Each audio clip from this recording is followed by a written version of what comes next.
And she is absolutely not the victim. She lied about being kicked. The fact that the real person who's done something really fucked up is Amber. Sitting there and saying that she's the victim is a joke. She is not anyone's victim.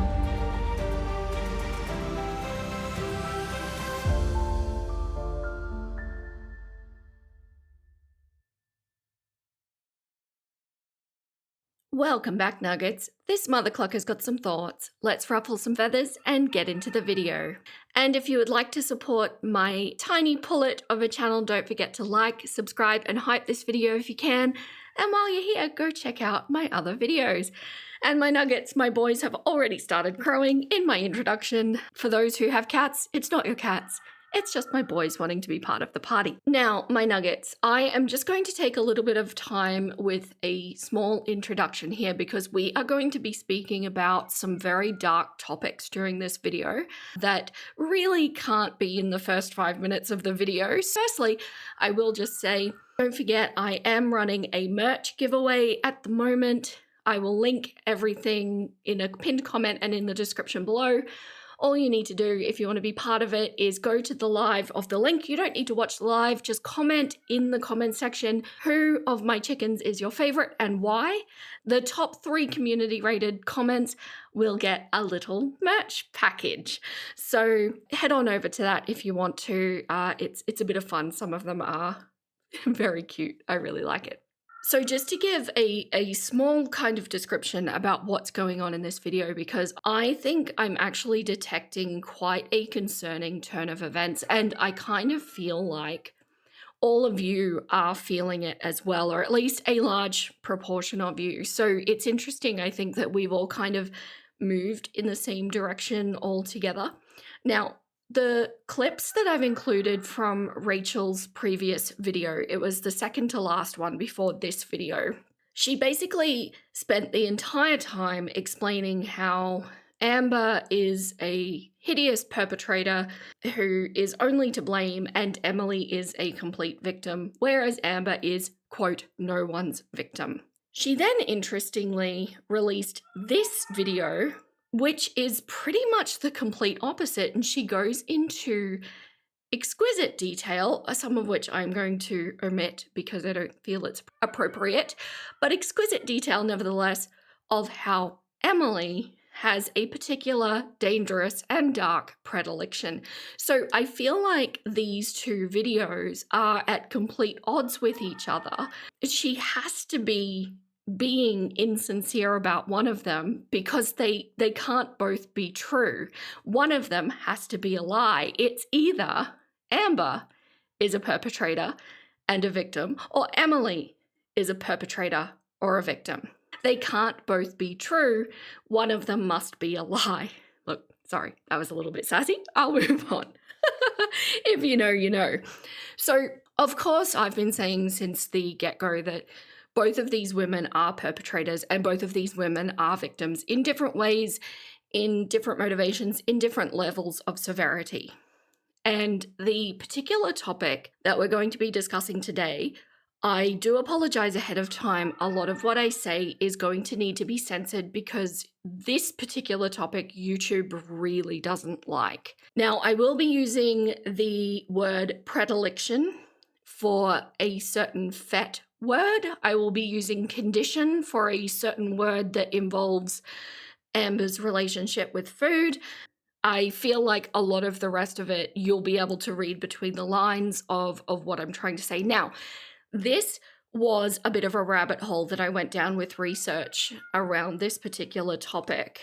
And I am going to do a members only video where it can be completely uncensored, completely uncut, and that way I don't need to watch my words quite as much.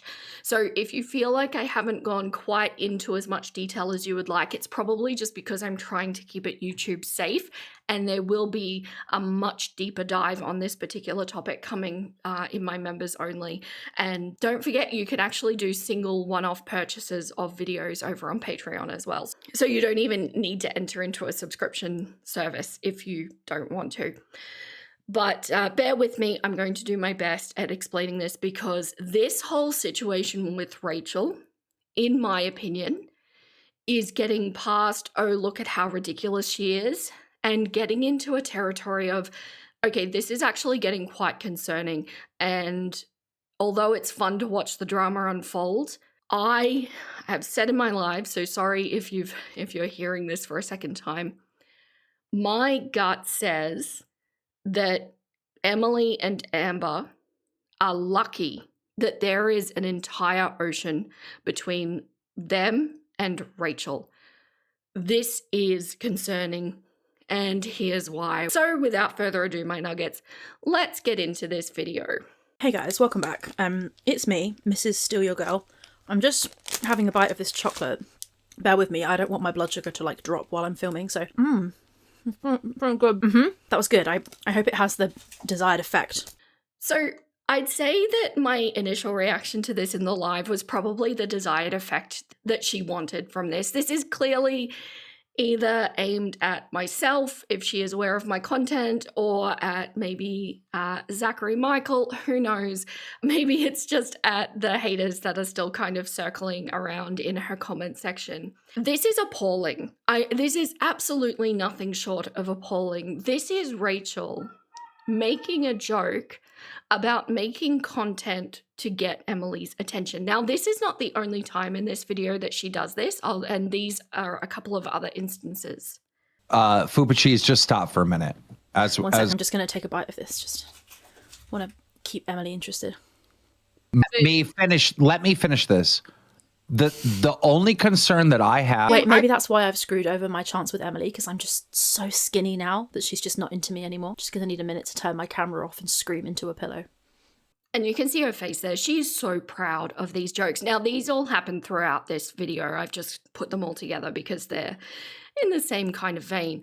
But this is, to be perfectly clear, Rachel making fun of making some very serious content, predilection style content for a DV victim that she flirted with to get the tea, and then inserted herself into that person's relationship in order to sow seeds of discontent, in order to create chaos, in order to break them up.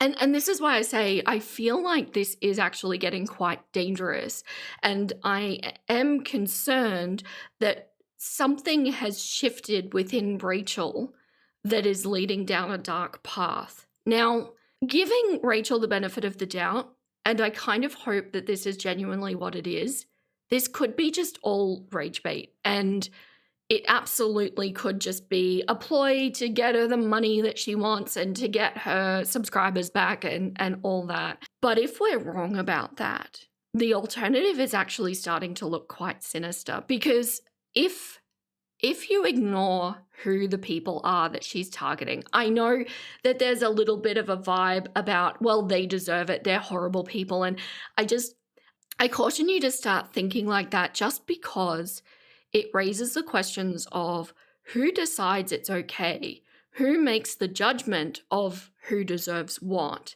and what are the ramifications of that happening. So if we could just for a moment just put aside that it's Emily and Amber that we're talking about, because obviously these two have done some really heinous things equally in their pasts and all of that, but let's just for a moment focus exclusively on Rachel and her actions. What she did by sending those emails to Emily after having been out of their lives, apparently, for a few months after creating complete and utter chaos. She goes and emails with the sole intention of getting a response back so that she can make a video about that.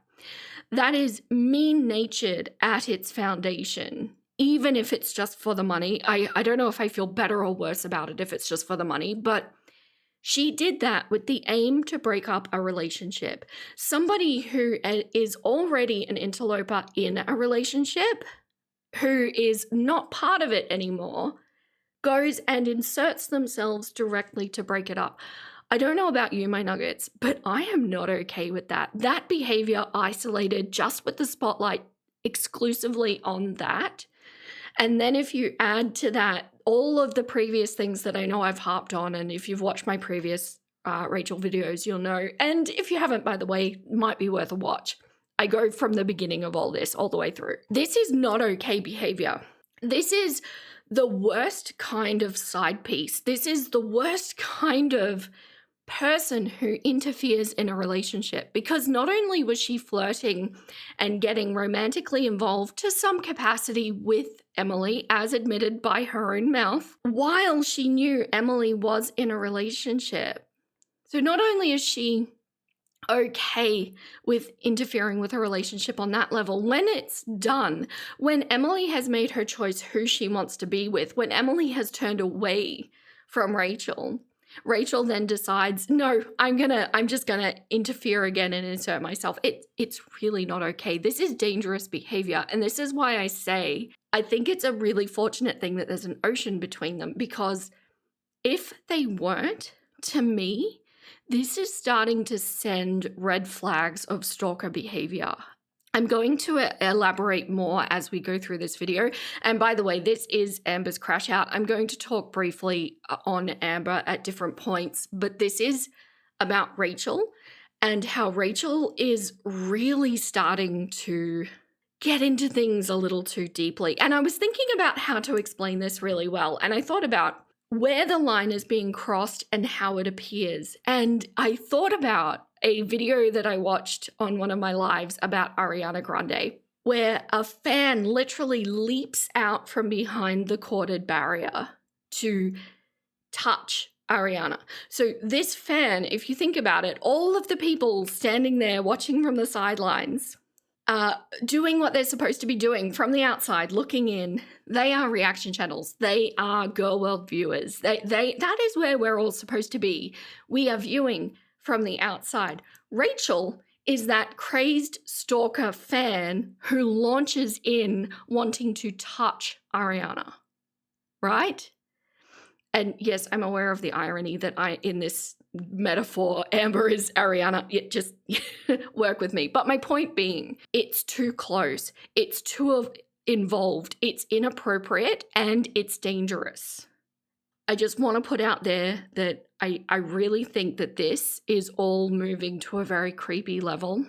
And when Rachel does eventually grow up and get some perspective, because at the moment I think she's dabbling in things that she could not possibly comprehend, she might be creating ripple effects of consequences that happen that she can't predict because she can't get out of her own head or her own perspective.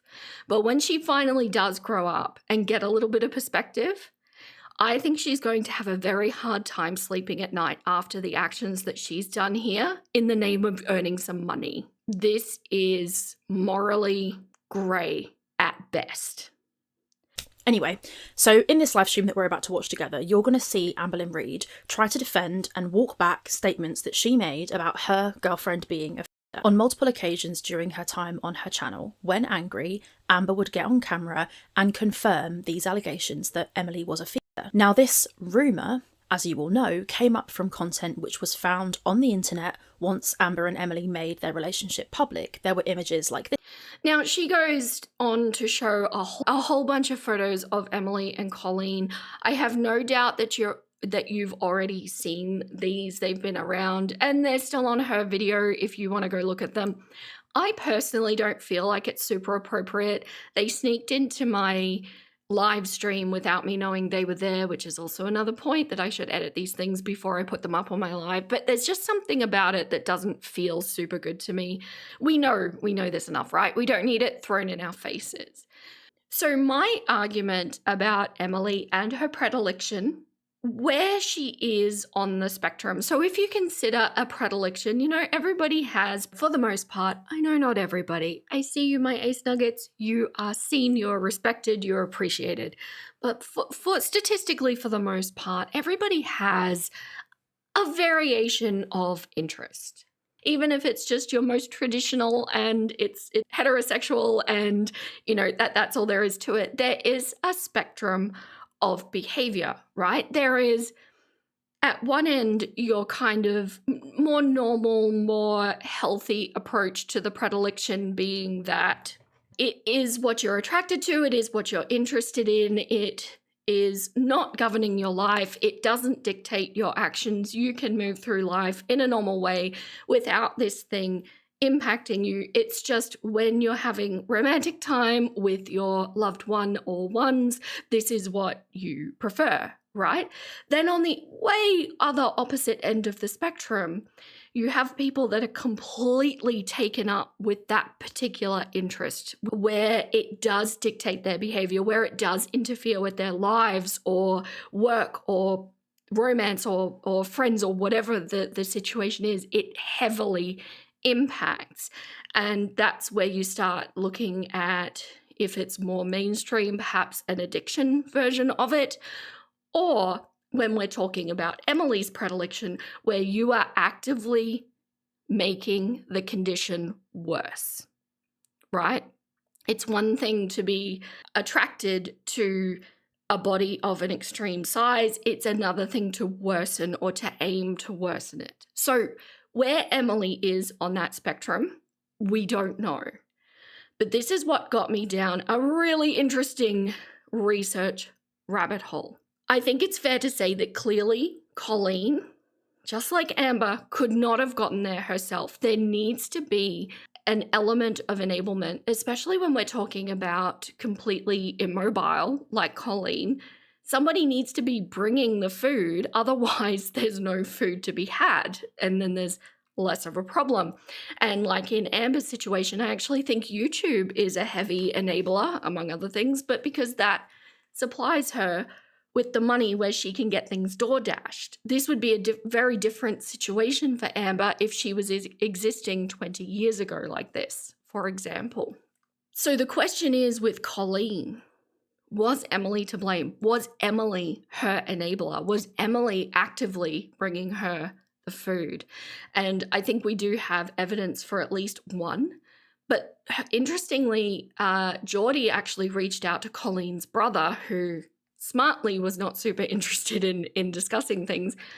But he actually said that Colleen was on this track well before Emily entered the picture, and that this was kind of inevitable no matter what. So the brother at least doesn't see Emily to blame in that way. And that's kind of what makes this so incredibly complex, and why these sorts of things generally don't get convictions put on somebody as enabling somebody to a very permanent situation. Sorry about all the censoring. I hope you know what I'm talking about.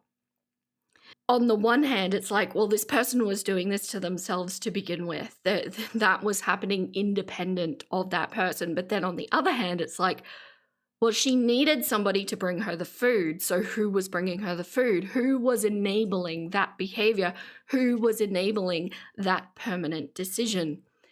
So taking the Colleen situation as an example, with Emily being the person in question at the moment, this ranges from Emily just being acutely interested in Colleen's physical state, which in and of itself is questionable considering the state that Colleen was in when they were together, to Emily actively participating in this condition.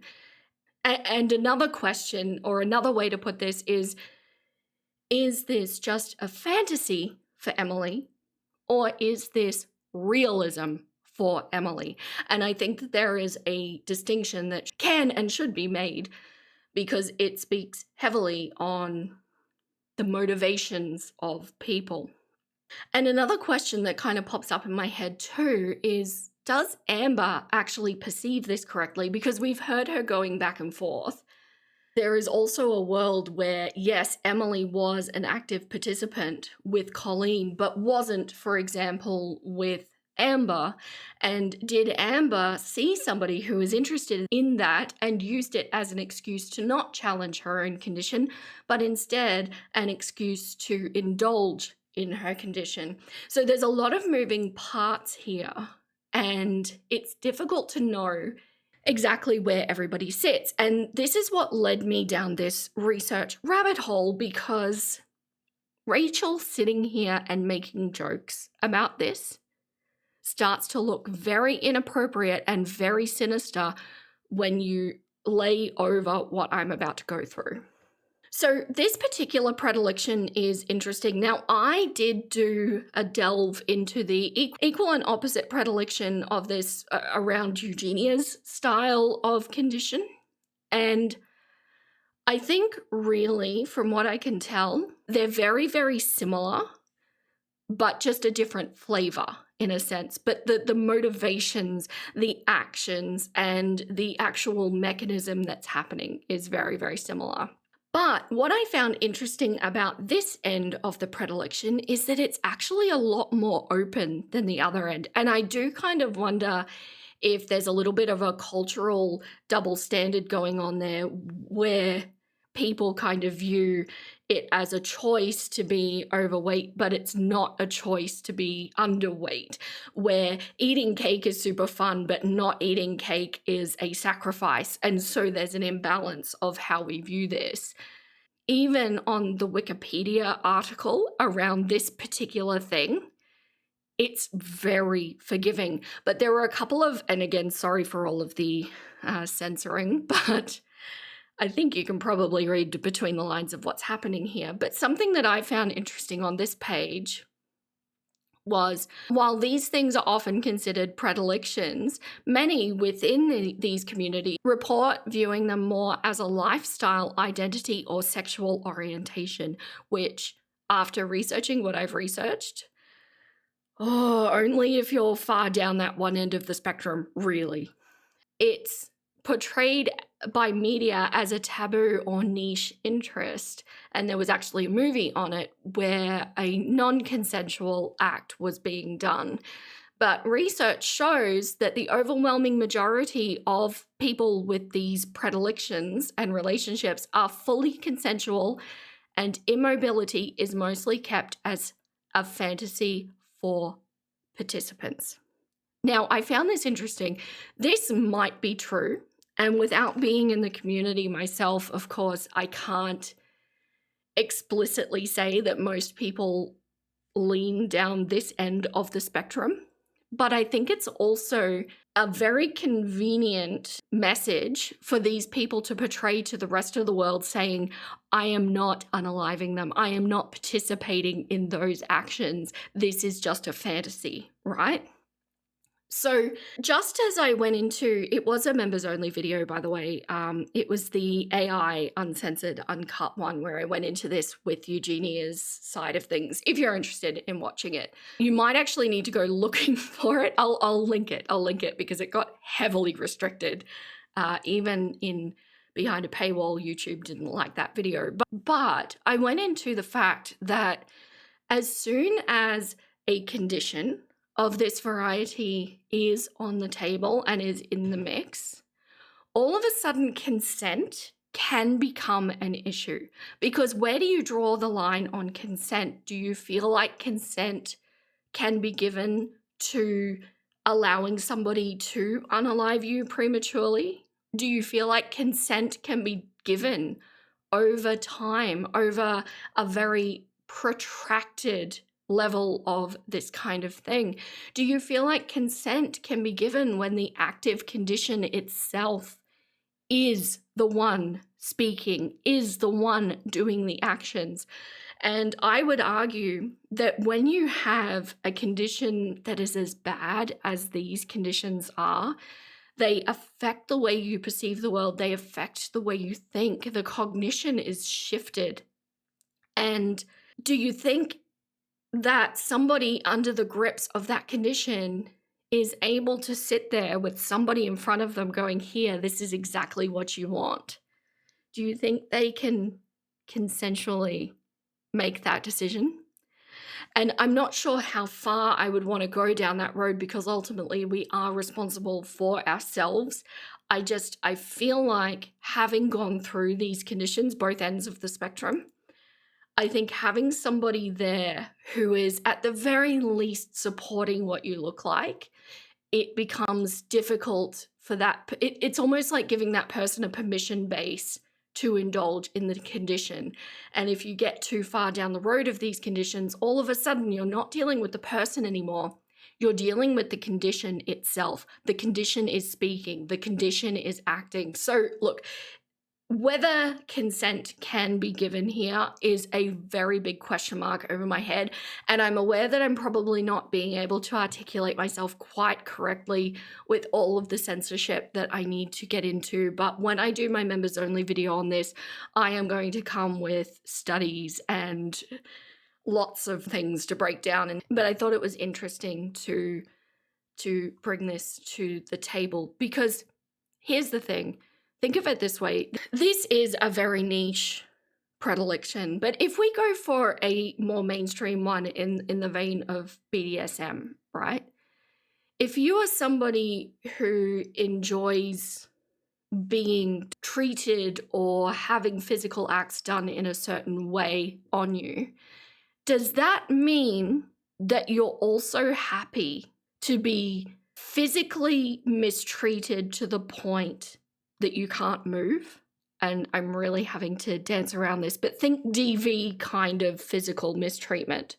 You know, just because you might like a little bit of something, a little bit of light something at one end doesn't mean that you're willing to allow somebody to go way in the other direction where there might be broken bones involved, for example, right? So that's two ends of the spectrum. And that's what I'm trying to explain and articulate here. I apologize if it's too muddied. But interestingly, this has been defined in the DSM-5. So what we're talking about here is the difference between a paraphilia, which is the predilection, and paraphilic disorders, which is the version of it that actually impacts your life, yourself or others. And I quote, "In the Diagnostic and Statistical Manual of Mental Disorders," that's the DSM, "paraphilic disorders are often misunderstood as catch-all definitions for any unusual sexual behavior. In the upcoming 5th edition of the book, DSM-5, the Sexual and Gender Identity Disorders work group sought to draw a line between atypical human behavior and behavior that causes mental distress to a person or makes the person a serious threat to the psychological and physical well-being of other individuals." While legal implications of paraphilic disorders were considered seriously in revising diagnostic criteria, the goal was to update the disorders in this category based on the latest science and effective clinical practice. Though careful consideration of the research as well as of the collective clinical knowledge of experts in the field, several important changes were made to the criteria of paraphilic disorders, or paraphilias as they've been called in previous editions of the manual. And I just want to say here that at one point, homosexuality was included under this category and has been removed. Now, some of you hearing that will go, "Cluck, yes, it should have been removed. What was it doing under paraphilic disorders? That's absurd." And there's going to be another group going, "Yes, that should be there," right? And it's interesting that these disorders, several of them are actually subjective based on cultural norms, including some of the really bad ones that come up in certain files that are being discussed at the moment. And that is completely normal in certain parts of the world. So it's a really complex kind of subject that they're trying to approach here. But I do like the way that they've kind of settled on which is which and why. They go on to say characteristics of paraphilic disorders. Most people with atypical sexual interests do not have a mental disorder. That's very important to note. And this is describing that far end of the spectrum that I'm talking about, where it's just a fantasy, it's just an interest, it's just what people are into, and it's nothing more, it doesn't rule their life. To be diagnosed with a paraphilic disorder, DSM-5 requires that people with these interests, 1, feel personal distress about their interest, but not merely distress resulting from society's disapproval, which is an important note around homosexuality. There might be internalized bigotry, but that would be because of social disapproval that person might be feeling, not necessarily because they themselves are not happy with who they are. So I feel like that is a really important distinction. And 2, have an sexual desire or behavior that involves another person's psychological distress, injury, or unaliving, or desire for sexual behaviors involving unwilling persons or persons unable to give legal consent. So I feel like that's a really important one when we're talking about what we're talking about with Emily's predilection. For argument's sake, say she was down the dangerous end of the spectrum, then that does encompass another person's psychological distress, injury, or unaliving. It falls within this category if it's not just a fantasy, if they are an active participant in this predilection.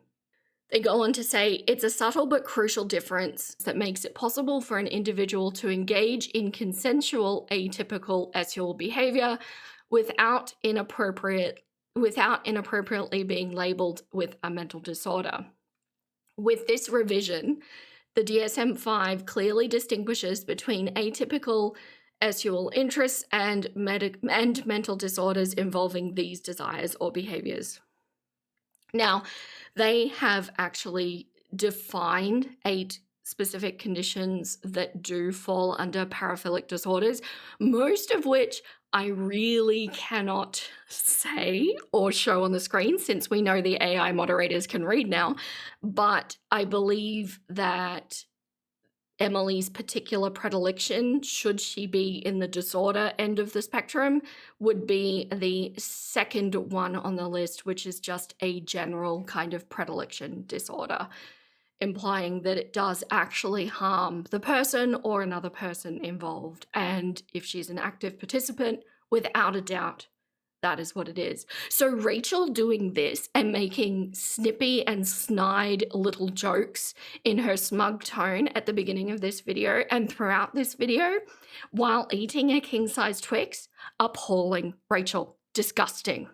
But anyway, let's continue into the actual reaction of the video itself. Now, this is going to be a very lengthy video. I've just selected portions of this video of things that I think are pertinent to talk about, because one thing that did cross my mind with Rachel, actually in the live stream we just did, is Rachel is clearly too involved in this timeline, right? She has inserted herself beyond what is appropriate for any reaction channel to do. This was not just an interview. This was actively meddling in somebody's relationship with absolutely no factor about how anybody would feel. It's all about Rachel and it's all about the money, and that's kind of where this ends. Sound like anybody to you? So my thought was, initially I was thinking, is Rachel interested in Emily? Is Rachel interested in the actual lifestyle to some capacity? Is Rachel just interested in the power play that's going on or the humiliation that's going on? All of these things can absolutely be predilections in and of themselves. And why I think that there is a predilection involved is just because she got romantically involved with Emily. So I'm not sure how far that kind of sexual interest for her goes, but I do think it factors here somehow.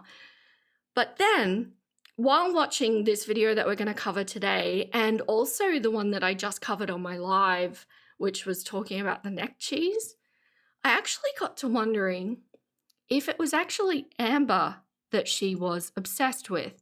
Now, I'm very cautious to use the word obsessed because I'm aware that that gets bandied about within reaction channels a lot. And I myself have been accused of it against various people. But I think we can all see here what Rachel's doing is quite different to what other reaction channels do. Just the personal contact involved is what sheds a different light on this.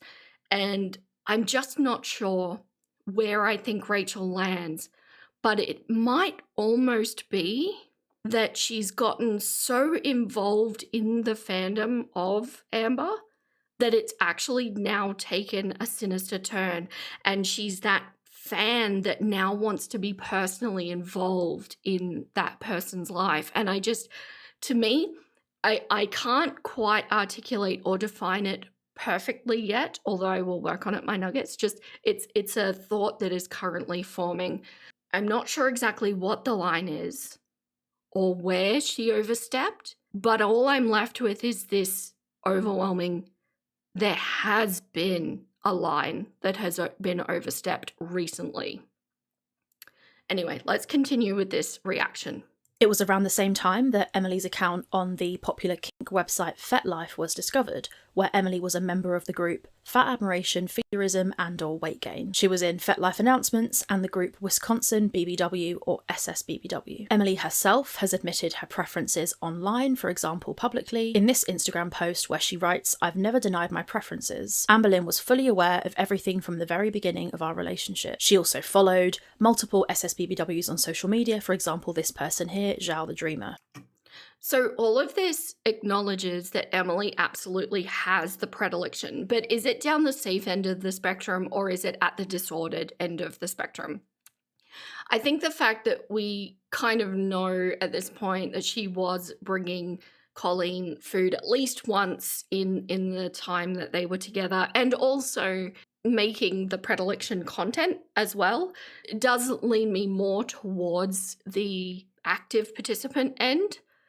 But it could still be argued, because even in that screenshot where she says, I never denied my preferences, Amberlynn was fully aware of everything, could still just be that safe end of the spectrum.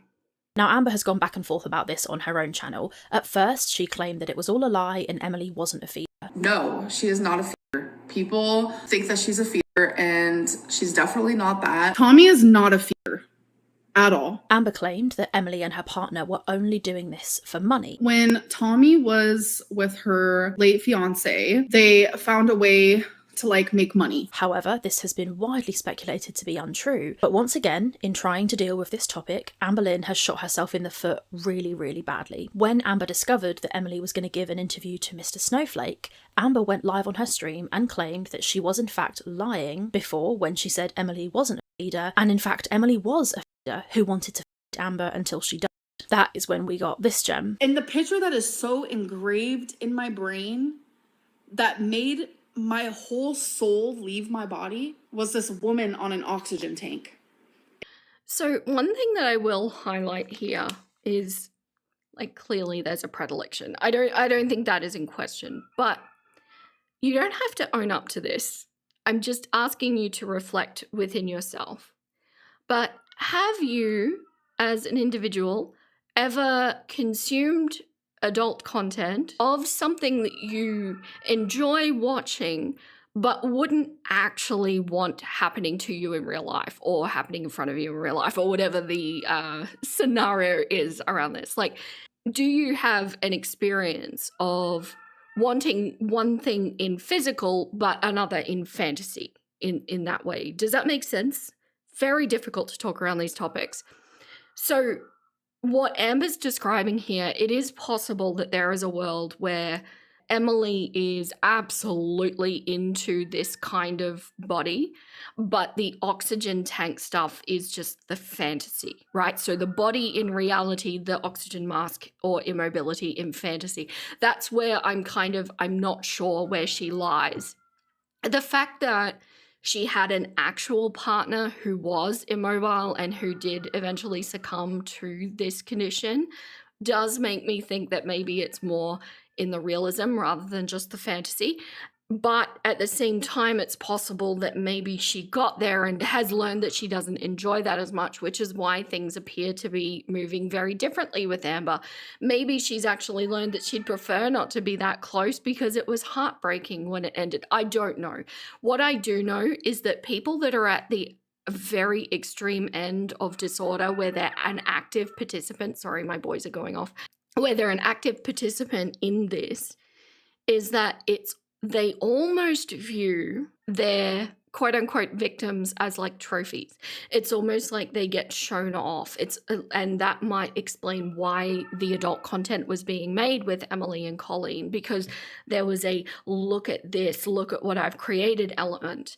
And that is absolutely possible. And sometimes what I discovered with the opposite end of the Eugenia end is that sometimes the ideal is even held amongst those who have passed from the condition, and that is actually something that is almost sought because it's the gold standard. And this all gets very dark when you're at that end of things, and it gets so much worse. That's why I really want to do a video just on that. So yeah, I just want you to keep all of these things going on in your mind, but regardless of where it is Rachel appropriate to be joking about this? Is Rachel appropriate to be inserting herself in this or causing trouble in this?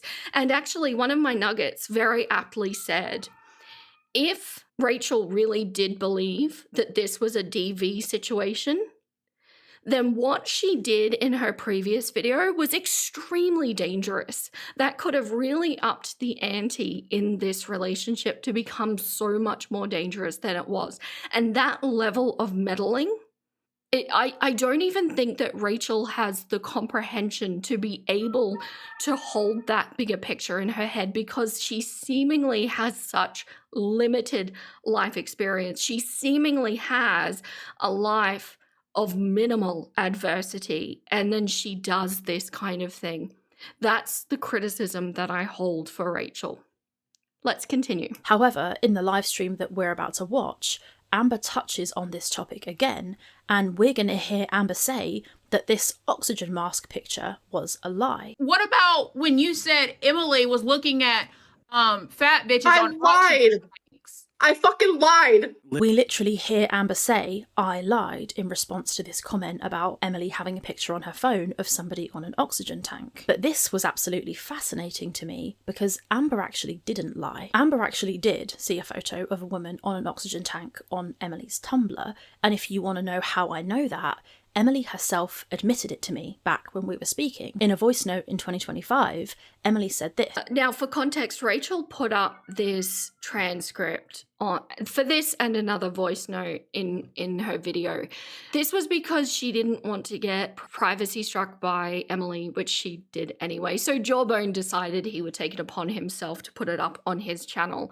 Now, I've listened to it. I'm not going to put it in the video, but I can confirm that this is actually word for word. So at least Rachel was honest about that.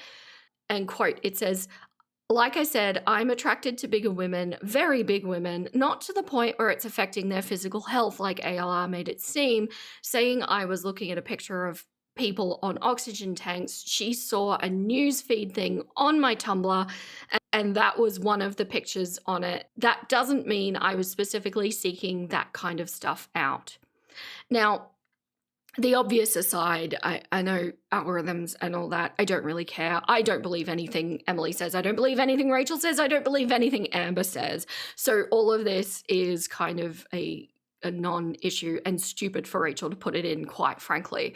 But one thing that I will highlight here, Emily is a psych nurse, which means the odds of her being aware of the DSM-5 are extraordinarily high, which means she probably, I'm not going to say definitely, but she probably understands the difference between a paraphilia and a paraphilic disorder. And do you note the words here that she's using? I am attracted to bigger women, very big women, not to the point where it's affecting their physical health. Okay, so as a healthcare professional, actually even not as a healthcare professional, you can see that people like Amber's size, or even people that aren't even that far down that kind of trajectory, it is affecting their health. You know it's affecting their health. So this statement to me is a direct manipulation to say, no, it's not in the disorder end. I'm clearing myself of that. It's just in the, special interest safe end.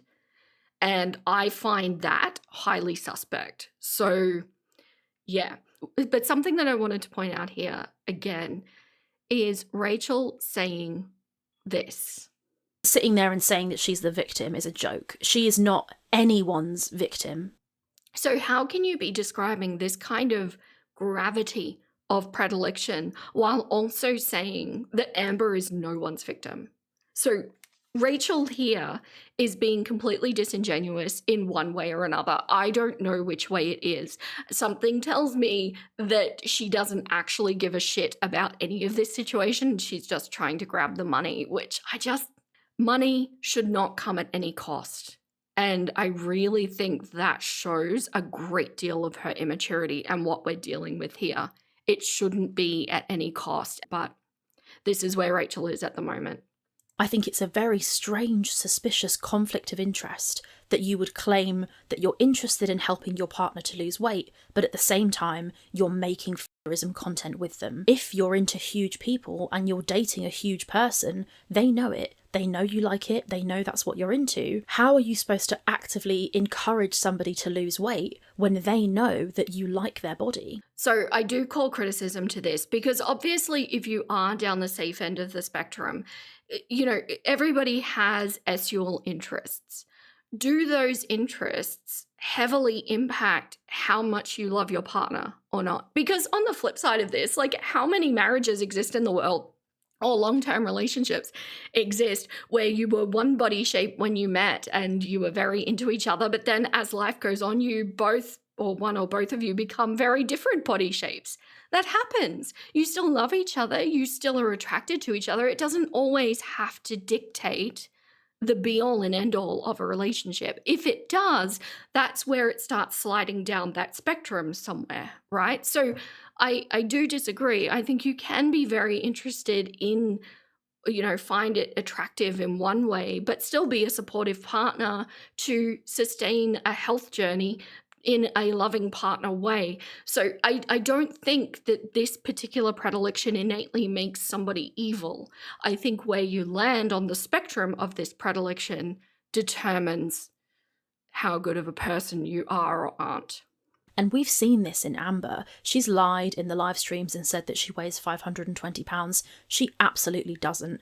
And I make this point here not to body shame her, but purely to make an empirical statement about her size. She is bigger now than ever.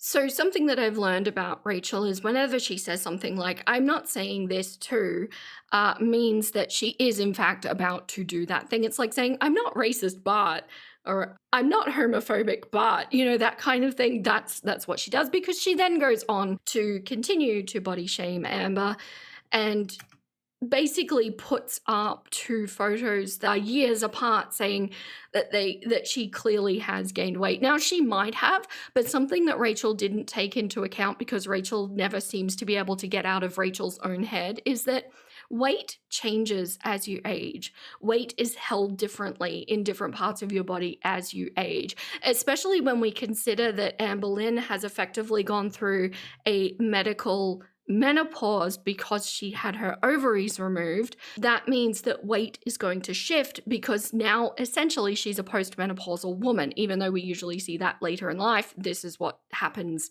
on a hormonal level when you have your ovaries removed. And more to the point, she hasn't taken into account illusions of fabric or illusions of the way different clothing items sit on you. And more to the point, this is the more important thing. Why the cluck does this even matter? Why does this matter, Rachel? Why are we commenting on this when we are so personally involved in all of this? It's too close. Emily sent me extensive screenshots that she felt proved she wasn't a feeder. Things like these conversations here, where you can see Emily appearing to try and convince Amber to stay on the GLP-1 or to support her weight loss efforts.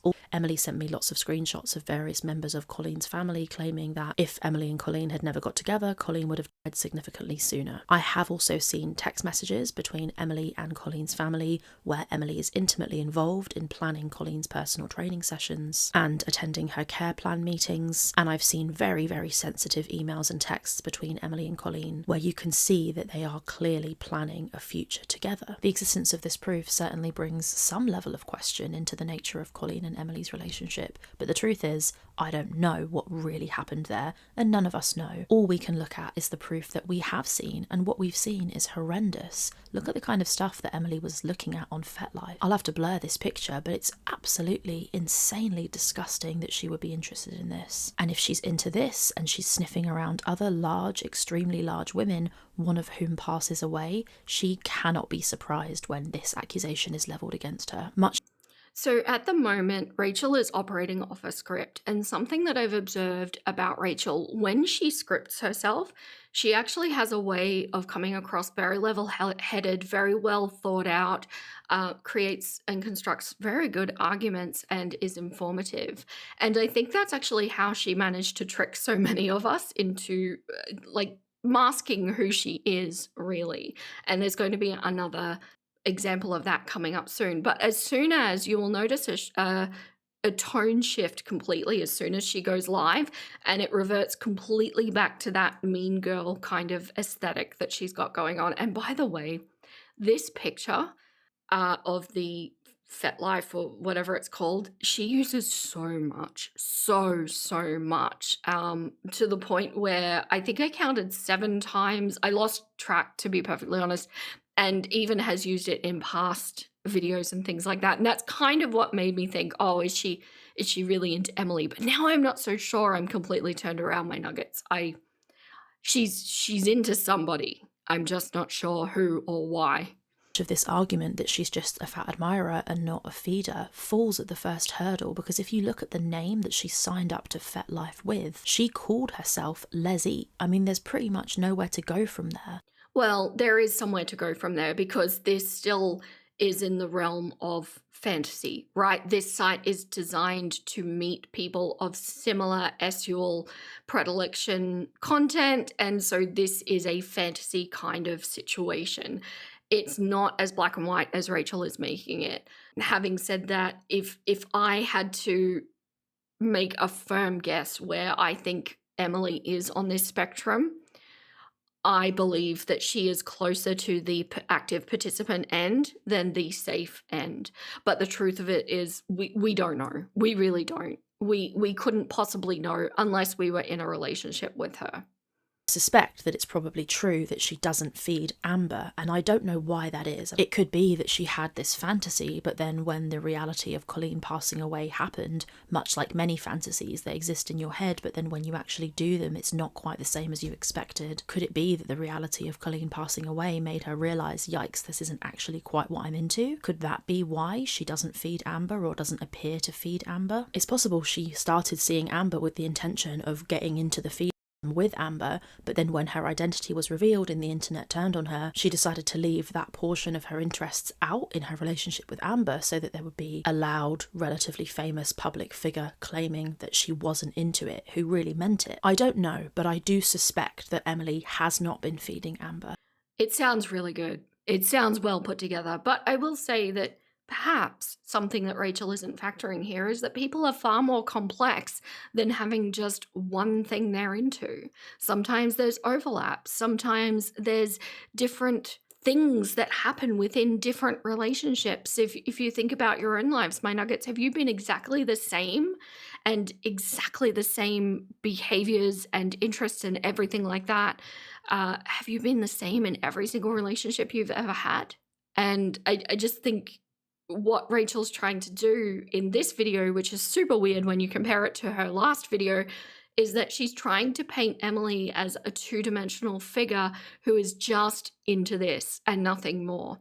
And that, of course, completely contradicts. I'll try not to be too redundant, but it just comes up so much. It fully contradicts her argument saying that Amber is no one's victim, because by default, making this argument that Emily is this kind of perpetrator means that Amber is a victim. This is why I say this. Whether Emily is aroused by the actual eating of food itself, it doesn't matter, because she's aroused by the result. The bigger the better. Stuck in bed? Hot. Can't walk? Hot. Bed baths required? Hot. She's into the result. She's into the weight itself. How do huge people get huge? Eating. So whether you're into the eating itself or not, if you're into the result, you're into the method. That's my opinion. I actually also wonder if the care is part of it as well. And a nugget who wants to remain anonymous, understandably, actually contacted me and had some very interesting insights from a very interesting perspective about this, where the people who find themselves in the disordered end of this paraphilia tend to have this kind of thing in their history where they're almost replaying it, and that tracks. There is an argument to be had that people do actually form these predilections at a very young and very formative age around puberty, and we see that particularly when we analyze things like other sexual predators, which I find really interesting because that also runs parallel with factitious disorder imposed on another, or Munchausen's by proxy also happens that way. So I don't know, it's very interesting the way the brain works in that capacity. And so on that kind of tone, does it make sense why she's a psych nurse as well? I don't know. It all starts to look very sinister when you look at it. And this is all a reflection of, why does Rachel want to be involved in this? If she knows this consciously, if she's intellectually aware of this, she is either somebody who's rage baiting for money or somebody who really wants to be part of this. And something else that's worth noting as well, while I'm not in any sort of predilection community, I, for some reason, seem to, in my life, constantly run parallel or adjacent with them. I've had a lot of exposure either through friendships or through working situations or whatever it may be, where I've had the opportunity to meet many people in many different aspects of special interest kind of communities. And the reality is that all of these predilections can be run and sustained in a very respectful, very consensual way, and where everybody involved is getting out of it what they want, but it doesn't psychologically or physically harm anybody.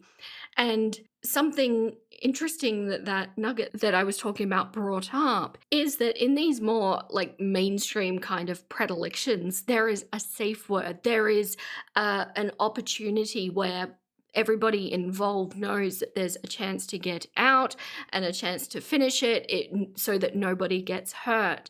But in this kind of situation where it's such a protracted set of things to reach a goal, essentially, is there even any space of which a safe word could be implemented?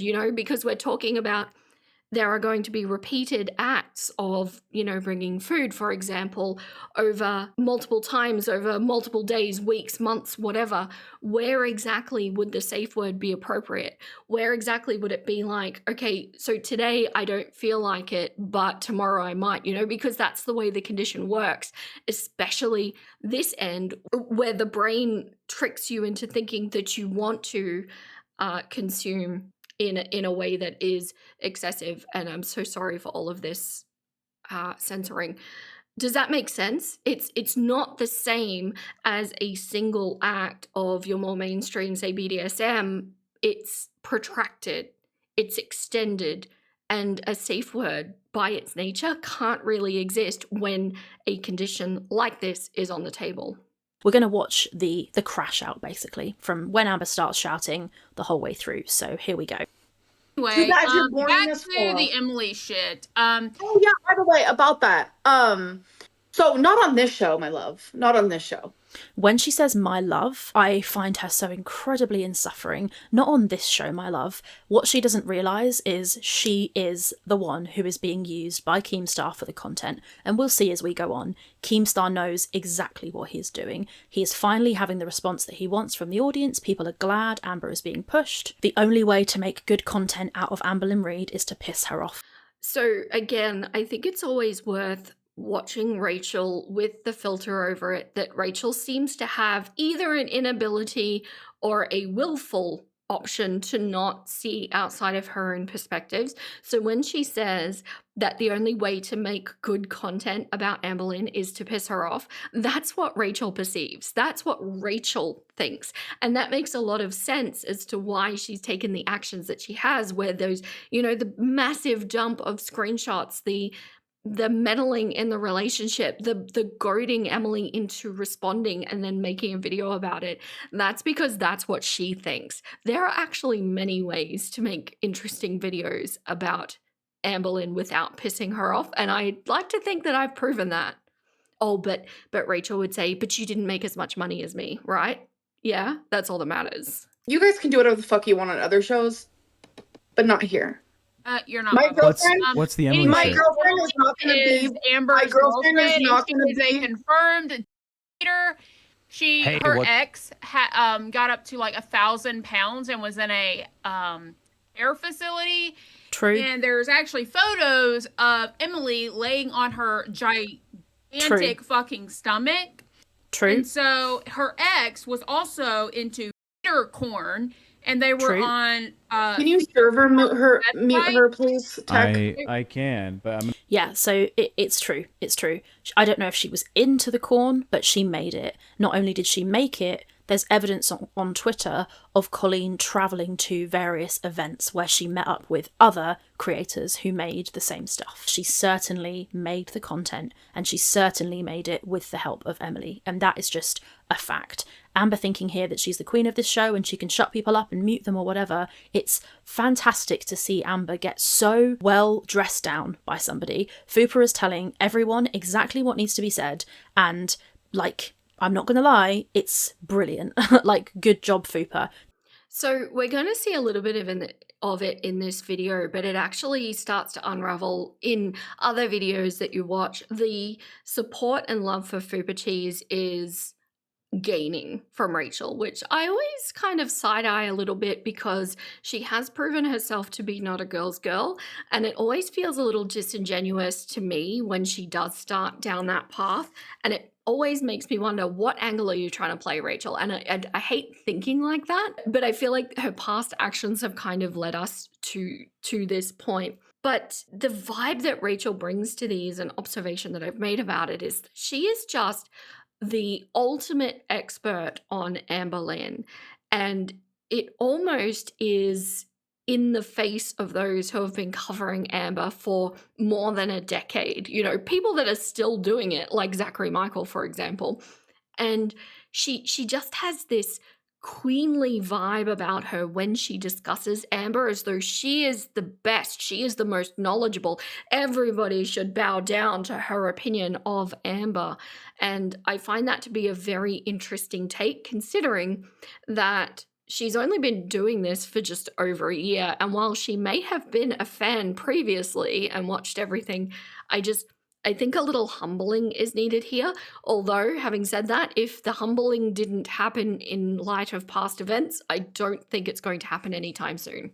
She even goes into the kick later, and I know people are like, why is Rachel still talking about the kick? If you don't care that somebody lied about physical abuse, then you're not my kind of person. Like, sorry. I know girl world's a laugh and we're all just here for a hee-hee and a ha-ha, but lying about physical abuse is serious. And when Amber lied about that, she was trying to defend the fact that she'd mentioned that she was R-worded by Casey. So she's lying whilst trying to defend another lie. So it's very important that we prove that she lied about the kick. But anyway, forget about the kick. I will not say the word kick anymore in this live stream. Okay, we'll carry. You're not listening to us, Rachel. And I assume that people are echoing my sentiment, not saying that it's only my sentiment, but I assume that there's a collective of us that agree on this. You're not clucking listening to us, Rachel. We aren't not caring about the fact that Amber may have lied about a kick. That's not it. And I think that probably most people would agree that it's likely that she could have lied about it. Past experience, past behavior says that it's probable. It's not about that. You are not a reliable narrator. You are not a credible person to be discussing this any longer because you are personally involved. What we're saying is that, and sorry, I don't mean to speak for people, my nuggets. What I'm saying is that there are other factors to take into account. And the most important thing when we are accusing people of doing such heinous acts is to consider, what would it look like if you were wrong? We're not saying you are wrong. We're not saying you're probably wrong. We're saying, what would it look like if you were? And that's an important thing to consider, It's an important perspective to consider. But the queen of philosophy can't seem to get her head around considering alternate perspectives other than her own. It's funny that she said, I don't want to talk about this. I'm not talking about Emily. Emily is not going to be LCU content. But she then allows an hour, at least, of content about Emily. And it shows that she's desperate. She doesn't have another job. Most reactors, including myself, have other jobs. We have other stuff we do. This is just a thing we do on the side, right? I could stop this today. Amber doesn't have the freedom of having another job. So she has to sit here and do this. She doesn't have the personal dignity to say, you know what, fuck you guys, I'm not talking about this. I'm out, and just quit the LCU, despite threatening it. She can't, because this is how she pays her bills, because of her weight, because she can't get a normal job, which is what this all kind of comes down to. Although I say Amber's weight is boring and it's the least interesting thing about her, it certainly informs other areas of her life, and her mobility is a massive part of that. If she wasn't so fat, she could get a normal job. Dating somebody who likes her in this state is not going to help her get herself out of this situation. But she's nobody's victim, right? And you might say that you find her weight as the most boring thing about her, yet you bring it up constantly. You talk about it constantly. You make comparisons. You make very confident allegations about what her weight actually is, despite the fact that you have zero proof of that. And that's going to come out later in this video as well. So it might be what you want to find most boring, but you seem to find it very intriguing, almost titillating, I might say. More of that to come later. I'm gonna start crying. Can you also turn off her camera? Can you imagine being so controlling? Can you turn off her camera? Do as I say. Pff, please. If you want to tell people what to do, they have to at least be into it. So I find this interesting about Rachel. There's actually been a couple of times, and as I go through her deep dive, which I am going to do, my nuggets, things keep happening, I'm definitely going to do it.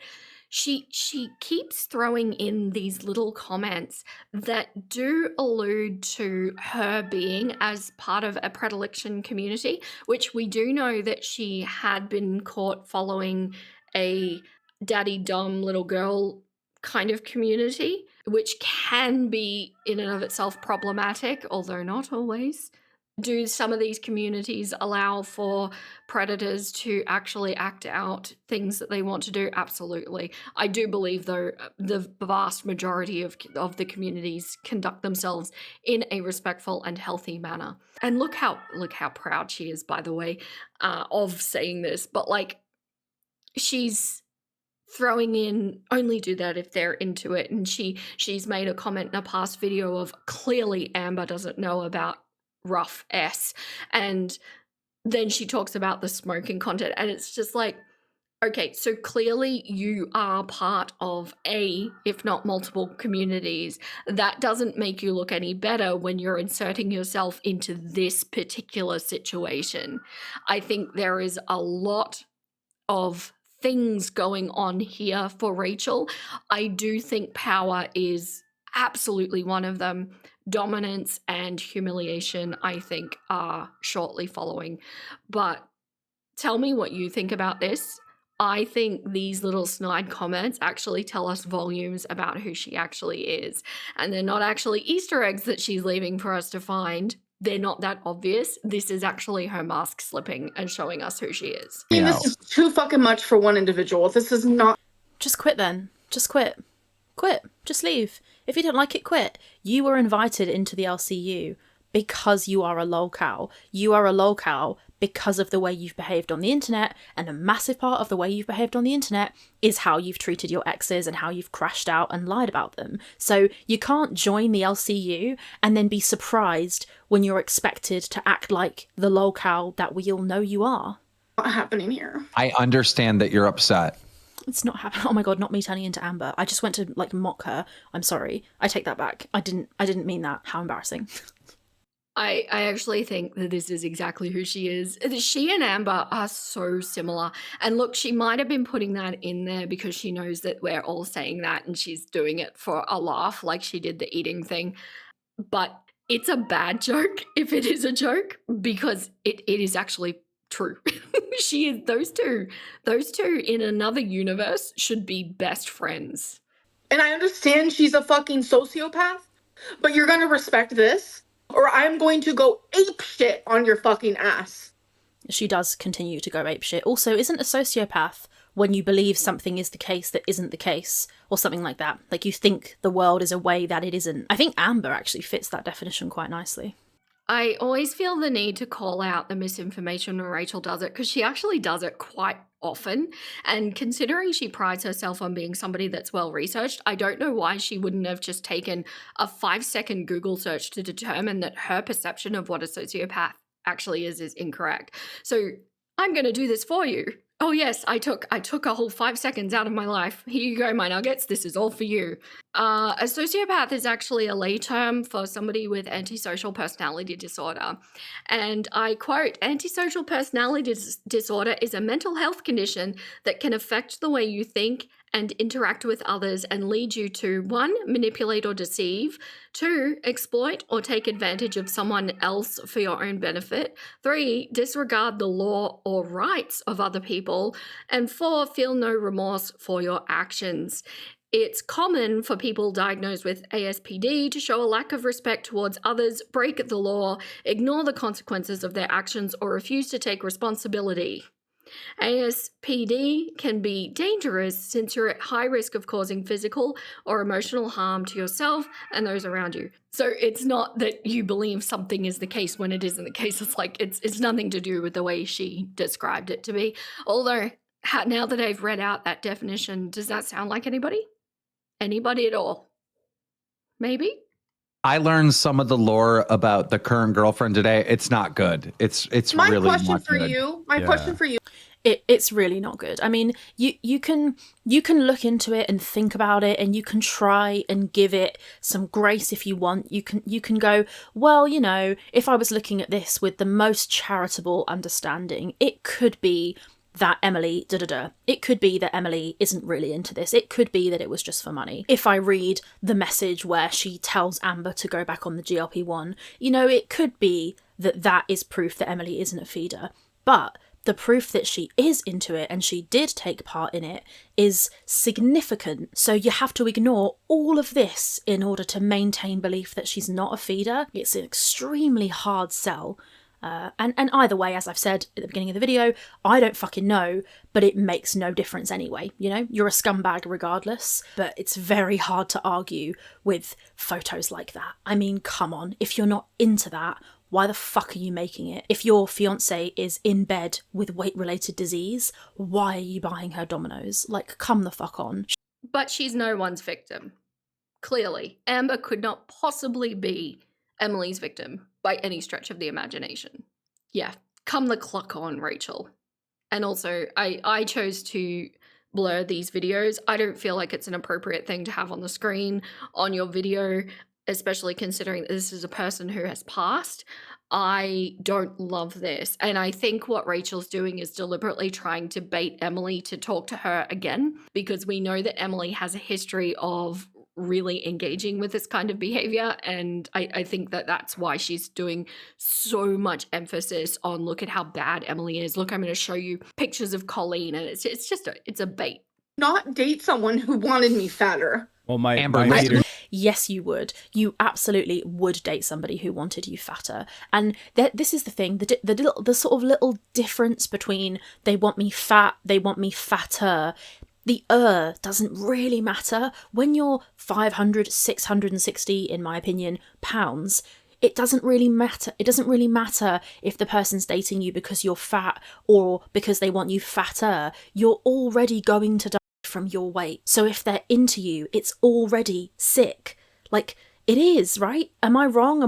Well, yes, you are a little bit wrong. I think all of the evidence that I've shown thus far says that, yes, this can absolutely be benign. It can absolutely be done in a safe way with a loving, supportive partner. No problem. Do we think that's Emily? I don't know. Probably not. But it's just, again, that two-dimensional character that she's trying to paint Emily as.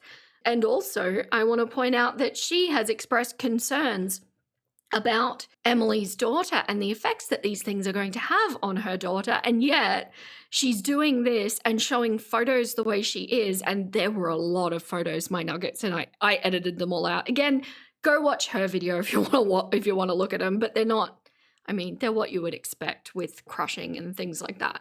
But is this being mindful of Emily's daughter? Is this at all doing anything in the favor or well-being of somebody that she called a DV victim, somebody that she feels has been heavily mistreated by Amber, and I mean heavily mistreated? Like, what is this? One of these videos, or both, are disingenuous.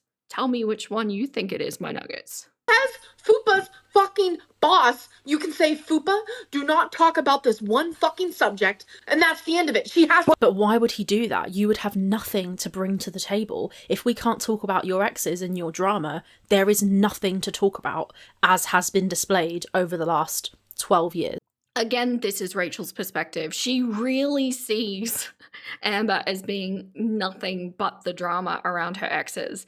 And as I mentioned in my last video, this is just factually untrue.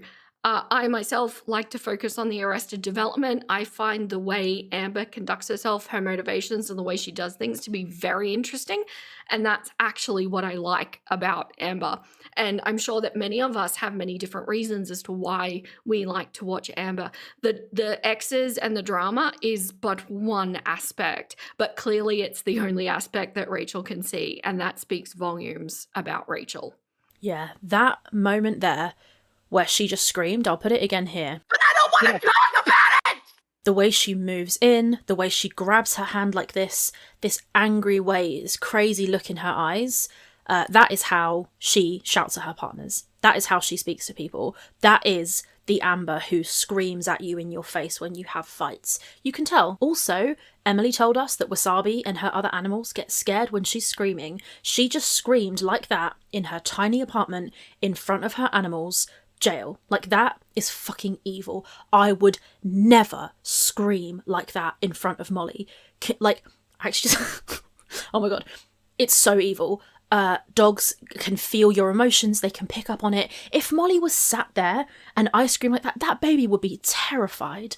It's so wrong, man. She does not give a fuck about her animals. This is something that Rachel and I actually agree on quite a lot. I fully agree with everything that she just said there. And it's not just dogs either. It's like lots of animals, if not all, that pick up on the emotions in the room. And I agree, it's horrible, horrible treatment of those animals. I don't want to go into the animal stuff too much. I had very bad nightmares after I did the rarity stuff, so I'm going to leave it there. But I agree, this is Rachel being very rational. Fupa just did a little nod. I don't think she's saying this stuff to defend Amber. Defend her from what? Her girlfriend? Maybe on some level Fupa wants to see her get away from Emily to keep her safe. So interesting language there, get away from Emily to keep her safe.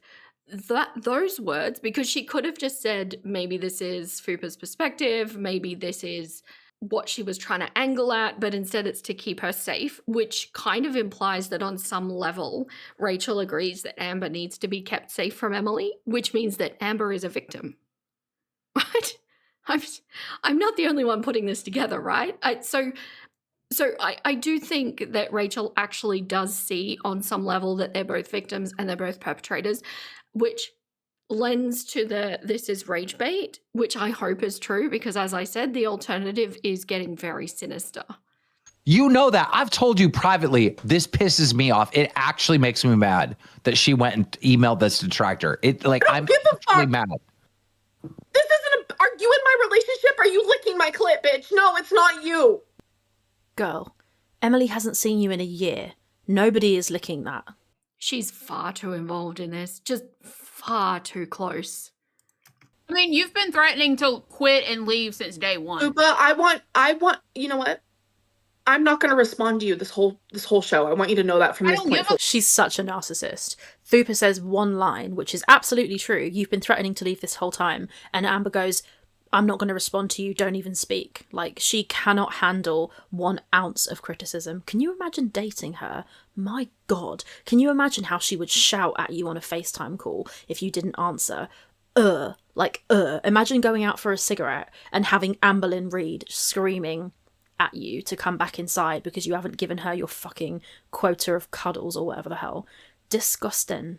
Of all of the examples to use, Rachel, I've said on a previous video that I think we see what the partners see when she rages like this, and I can only imagine how intimidating, and this is an example of why Emily is a victim of Amber. I can imagine how intimidating and overwhelming, like on a sensory level, as well as a physical level, of being followed through the house with this kind of thing happening. I definitely, for one, it would cause me to shut down. I wouldn't deal with it very well. I don't really give a fuck. I don't give a fuck if you stay here or you fucking leave. I would love for you to stay here, but that's your decision, and I really don't give a fuck. Go back to your boring ass channel then. You think all these people here are your actual friends, and they're fucking not, and so you got fucked over by being... That's absolutely true. They're all using her to make money. Nobody here is her friend. Nobody in the LCU is her friend. Keemstar's not her friend. She is a narcissist, I think. So I think that she thinks of herself in this grandiose way. She's interesting and funny and kind and clever, and we're all so blessed to spend time with her and watch her content and da-da-da. She sees herself in this way that is so wildly inaccurate, and Fupa's just telling her the absolute truth there. Nobody here gives a shit about her. No way. She's doing exactly what she's supposed to do on this show. Drive engagement, be dramatic, and ultimately make money for Keemstar. Another example of how Rachel just doesn't really have the life experience or the education background to be able to discuss this kind of thing.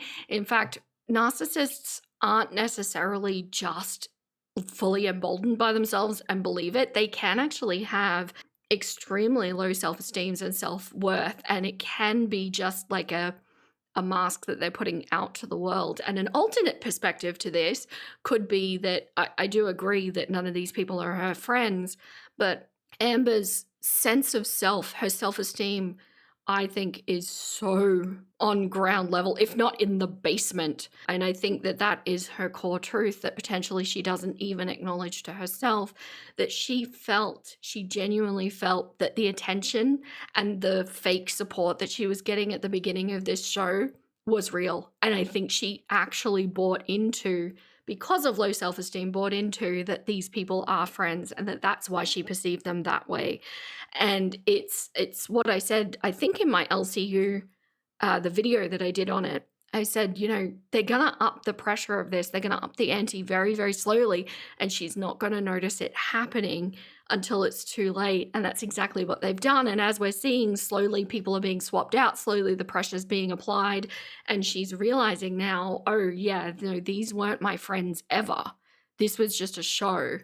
So an alternate perspective to Rachel's very one-dimensional one. More stuff is coming out in 2 days. That's what I told her. I literally said, If more stuff is coming out in 2 days, it's not from me. That I don't think that's true. But if she is speaking to anyone, it's not me, as I've said. Because the beacon of all things, Amberlynn, would, I think, be upset if there was somebody else coming out with anything else. Considering this one now has been out for some time, I don't actually think anything new did come out. I think there's more to come out on Rachel, but as far as I know, the only people saying that Emily is talking to reaction channels are actually LCU people, which means that it's not a credible source.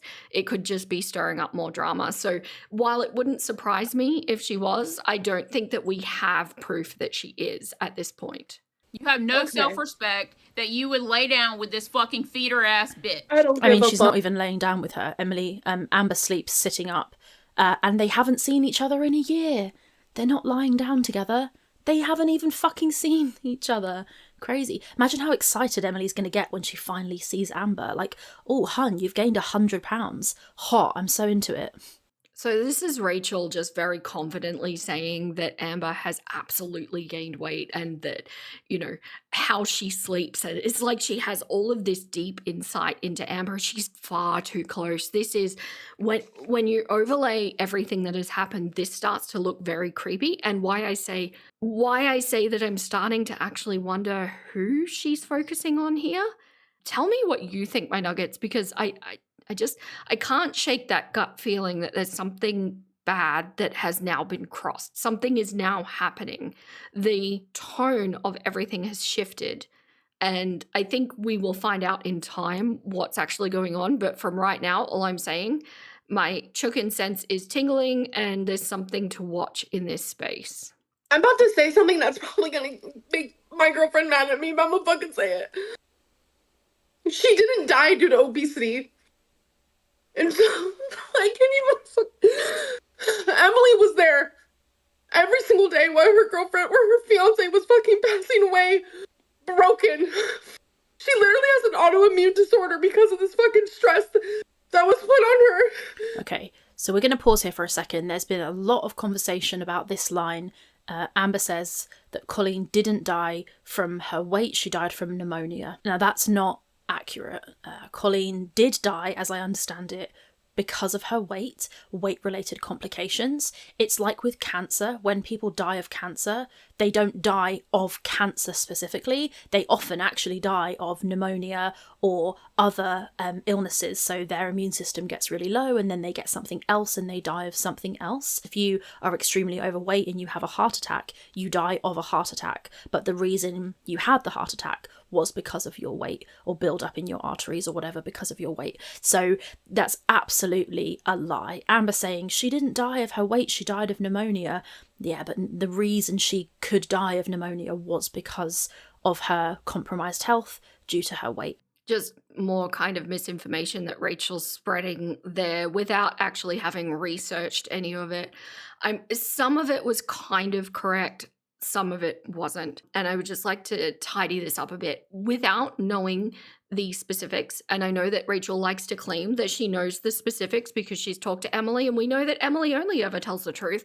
But the mechanisms that are going on here from the research that I've been doing on my next members only thing, there's actually a range of things that can happen, and they're actually remarkably similar to that of Eugenia's end of the condition that happens at the end stage of that. And it is possible that Colleen also had an autoimmune condition. We would have no way of knowing whether that's true or not. But one thing that I will say is that that kind of extreme of obesity is going to exacerbate so many different conditions. So if there was an existing autoimmune condition, I have no doubt that it would have been worsened by that. The other thing that can happen is if we're talking about congestive heart failure, that can actually lead to respiratory failure. And if you did watch my members only series on Eugenia's side of the condition, you actually know that when the body is pushed to that kind of extreme, on either end, it's actually like a domino effect of cascading failures that happen throughout the body when the body has finally just hit that point that it cannot continue anymore. And it might be a case that the immune system has been hit that leads to pneumonia. It might be that the heart has been hit, which leads to poor oxygenation of the organs, which leads to pneumonia. It can be that she did have an underlying condition that led to the pneumonia. So I feel like there's just too much unknown here to be able to, like Rachel is, definitively say it is one way or the other. Without a doubt, I would put money down on the fact that the extreme physical state would have had a part to play. But as for the autoimmune situation, it could even be that Amber is misinterpreting what Emily had told her, where her immune system had been hit to the point that it just could not sustain any minor thing that we all are able to overcome. And that led to the pneumonia. So who knows? I don't think it's right to say it's any one thing, and spreading more incorrect information about a woman who has already passed, whose medical records we cannot see. It's ignorant to do so. She died from pneumonia, which is really fucking weird due to the fact that Scooter fucking has it. Losing Colleen broke her. You guys have no idea. What Colleen did was for work. The things that you guys see was adult content because Colleen had no way to make money. Sorry. No, it's Emily helped Colleen lose weight behind the scenes. Did everything she could to fucking help her. I mean, I don't think she did everything she could because somebody gave her that Domino's, you know? Yeah, you can't take a person, a brookie, who's dying of weight-related illness, and then try and sell me the line that you did everything you could to help. Like, I'm sorry, but you didn't. She didn't. I agree that there had to be enabling from somewhere, whether that was Emily, whether it was Emily and people, or whether it was just other people. I have no way of knowing. I do want to make a note here. I do actually think that the emotion coming from Amber here is real. I don't think we get to see this kind of thing super often from Amber, but I don't necessarily think, just like in the Rarity situation, I don't think the emotion is at what she's talking about. I think it's real emotion for a different reason, and Amber seems to do that quite often. I will literally tell you, I hope that you fucking bitch, and I do not mean that. Oh. And it's like, yeah, I've said things about Tommy during crashing out moments that, like, I knew would make her look bad because I was so fucking pissed. I mean, interesting that she would say that when Emily said that that's what happened. Emily voice noted me. I'll put it here if I can find it. If I can't, I'm sorry. But she said something like, I could have just cried when Amber claimed that I was a because that's not true and she knows it. I'll put it here. So again, this one was on Jawbone's page. I can confirm that this is word for word, and I quote, "And as far as Amber Lynn, her saying that in her live stream, I could have just screamed when I said that I was encouraging her to eat or now I can lose weight, that's BS and she knows it. I'm the one that tried to get her to not quit Ozempic. She was like 2 weeks into it when she was complaining about the side effects. I'm like, it's not even enough time for your body to adjust. She was like, well, it's not working. I'm like, well, sorry. Increase your dose. She had every excuse under the sun. One thing I will say, I've said, I don't think any of this really matters. I don't think that Emily can be relied upon as a narrator or historian. And one thing that I do want to say, though, is that Rachel continually brings up all of this information that Emily has sent her. She is so proud of it, even to this day, even though it lost her so many subscribers and got her into this kind of hot water. She's still so proud of herself. And that's why I say I think the power of this, I think the humiliation of this is part of it for Rachel. She has a live stream ready where she's going to talk about all of this drama.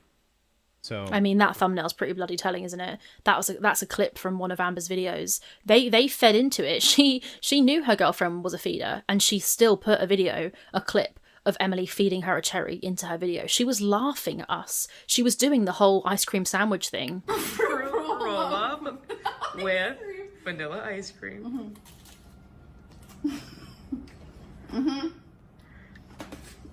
Laughing at her audience about the stuff. And at that point, she didn't know Emily. She knew nothing about Emily. Emily could have turned out to be any kind of person and she didn't know her. There's a really funny comment where somebody says they were all posting on Instagram like, we're so in love, and somebody comments, this is what two strangers love bombing each other looks like. She knew nothing about who this person was. She hasn't seen her in a year. She still doesn't know who this person is. The way she says that, it's like the implication is, but I know who she is, even though they've never met either and they've only like talked over messages and maybe over the phone. I don't know. Sounds like voice notes or something to that description. But let's not forget that Rachel is the beacon of knowledge of all things ALR. And again, like this shows, sorry to be redundant, it's just there's so many examples of this. How could she have sat there in her previous video and said that Amber is no one's victim? This kind of thing, we all saw it from the beginning. How can you not see this? You don't know her like I do. You don't know her. Like, you don't know her. Can we like, get to know You her? know her, though? You know her through messages and phone calls. You haven't seen her in a year. We're very fixated on that. Very, very fixated on the year. Yeah, Bro. They just spoke over each other. But yeah, I mean, Fupa said they're in their healing era and she made the mistake again. Yeah, I mean, she replied to an email from me. Like, come on, it's very, very, very disloyal. She did this in the past. Like, what do you mean? And not only did she do it, she did it monumentally. Like, she sent stuff. She sent crazy stuff. Like, she betrayed Amber down to the fucking ground. The fact that Amber would give her the time of day ever again is extremely telling about Amber's own self-esteem. So she can acknowledge that Amber has a low self-esteem here, but not earlier. And here's the thing. This is what I don't want to let Rachel get away with, because she's portraying this as just like any other reaction channel. And if you remember the metaphor that I did with the Ariana situation with that fan, it's very different than what other reaction channels do. And the way she's just trying to make this sound so level-headed when the reality is that she baited this response. She created this response. But for Rachel inserting herself in somebody else's relationship, this breakdown, this crash out that Amber is having never would have happened. This is a direct result of Rachel's actions. And now not only is Rachel monetizing all of those actions, but she's monetizing Amber's crash out that she created. It's beyond what any other reaction channel would do, and has done for that matter. And I don't want this to be swept under the rug by some nice little summation in a level-headed way. She just did it now. She just talked to a fucking Rachel. She said the word no. Yeah, but it's what the no represented. It's the fact that I was saying to Emily, hey, are you willing to double down on what you said prior? And you know what? She did. She said no. So I said, hey, did Amber lie or did you lie? And she replies with, basically, Amber lied. So there's no loyalty there. Even though it's just NO, what that NO represented was way bigger than all of this. Just appalling. I feel like the term touching the poo doesn't apply here anymore. I feel like we need a new term, because what touching the poo was like is like, oh, talking to Amberlynn via DMs, or I don't know, talking to Aunt Tammy or whatever. This was a calculated and deliberate act to break somebody up, to break up a relationship, with no regard for anybody's feelings, no regard for future ramifications or consequences. I feel like She Can't Stop Touching the Poo no longer has the gravity of what was done. This is malicious. This is sinister. This is mean-natured at best. And yeah, it's not just touching the poo anymore. Rachel didn't have a video idea, so she was like, let me just send one little email to see if I get a response. Is it possible? That's not quite what happened. It's not that I didn't have a video idea. It's that I saw you. It literally happened like this, beat for beat. I was watching the live. I saw you scream to Rosie. I think it was Rosie. I've never lied about anything serious ever. You walked into it. Sorry. And your girlfriend helped. And that's not my fault. It's literally your fault. You sent the email, because the rest of the reaction community was watching that, and just the people that view as well, not just creators, but everybody. All of us were looking at it going, yeah, no, of course you've lied about things that actually matter. That's a ridiculous statement, Amber. And we left it there. We may have made some videos about it and called her ridiculous, and we may have pointed out why it's ridiculous, because that's what reaction channels do. It's standing from the outside, observing, using Amber's own words against her in a creative editing style, maybe with some quippy comments. We don't email the girlfriend. It is directly your fault, Rachel. And I think it really shows how her mindset, how her thinking is nothing outside of her own, oh, I could make money from this, or oh, this would be great. Wouldn't this be funny if, and it's just, there's no further thought outside of her own existence. Detractors are sociopaths, and I'm now working with one. Yeah, I'm not a sociopath, but thanks for the diagnosis, Dr. Lynn. I love it. And as though what I've just said isn't perfect, can we just weigh this up? Like I said, manipulates or deceives people. Has Rachel done that? Exploits or takes advantage of someone else's for your own benefit. I'm sorry, did you flirt with somebody to get the tea? Disregard for the laws or rights of other people. Total disregard, at least for a relationship of which she had no business being in, and feels no remorse for the actions. And considering that she didn't take a more clean path. She didn't try to clean up her act. Her apology video was appalling and nothing but deflection and attacking others. I would say that there probably isn't remorse for the actions, and that's why I say nothing's been learned, and that's why I say there will be more and more mistakes made. But I feel like Amber may have nailed that one a bit. Just saying. Not diagnosing anyone. Just saying. Okay, so was pretty much the end of that video. A couple of clips that I wanted to put in from the next video that she released.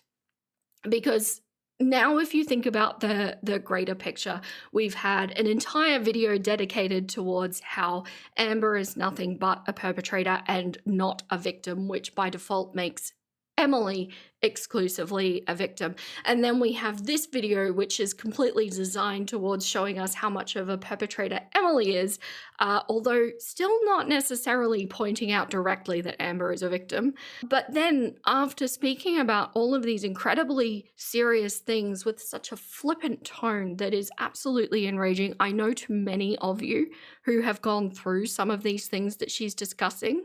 But then in the next video, she makes about neck cheese because for some reason that's entertaining for her. And she spent the entire thing so giddy, so giggly. She was fully titillated by this entire video, which I covered in its entirety in my last live stream if you wanted to go watch it. But here's a couple of clips that stood out to me from this video. Hey girls, welcome back. Hey. Today's episode is somehow centered around a donation goal for Amber to show the back of her neck. She technically does it for about half a blink, and the rest of the stream turns into the hosts trying to figure out if that actually counts. It's awkward, it's messy, and it escalates way faster than it should. Get your neck out, get your neck out, get your neck out for the lads. Did you sneeze? I did just sneeze. For the deflection, did you sneeze? Guys, let's talk about Scooter's sneeze instead of drawing attention to my thick, rubbery neck where one could certainly grow a field of potatoes.